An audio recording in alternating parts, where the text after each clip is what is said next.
I'm gonna be giving a basic overview on how to use Tumblr. First of all, I want to preface that this is just an etiquette guide, really. Okay. Anyways, if you're going to use Tumblr, use your profile picture. If you have a blank profile, people are going to assume you're a bot and you'll probably get blocked. A lot of people make intro posts, but if you don't want to do that, you can put your basic info in your bio. Specifying if you're a minor or an adult is a normal thing people do because it's easier to separate from people you don't want interacting with you. It's why a lot of people say they'll block ageist blogs. A lot of those are smart blogs, though. Tumblr is not a fan of censorship. You can curse, you can say murder, you can say kill. You don't need to use TikTok lingo or censor words with numbers or whatever.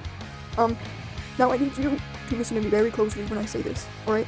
Tumblr is very, very different from most social media platforms. If you see something you don't like or disagree with on Tumblr, you are not going to start an argument or harass someone. You're just going to block them and leave it at that.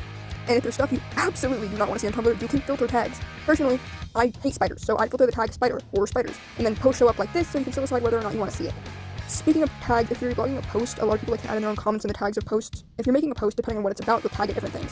What you don't want to do is make a post about, wow, I love cereal, and then tag it with a bunch of stuff that has no correlation to that. Same goes for if you're talking about a ship you don't like. If you're going to dunk on Twilight Sparkle X Mordecai, you're not going to put that ship in the tags.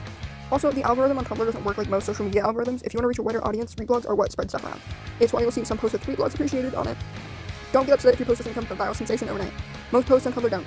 In fact, most people use Tumblr blogs as their own little personal diaries that they don't expect anyone else to bother reading. When it comes to algorithms, you have three available to you. You have the free one, the following one, and your tags, which are tags you follow, whereas following is creators you follow. There's also Tumblr TV, but nobody uses that.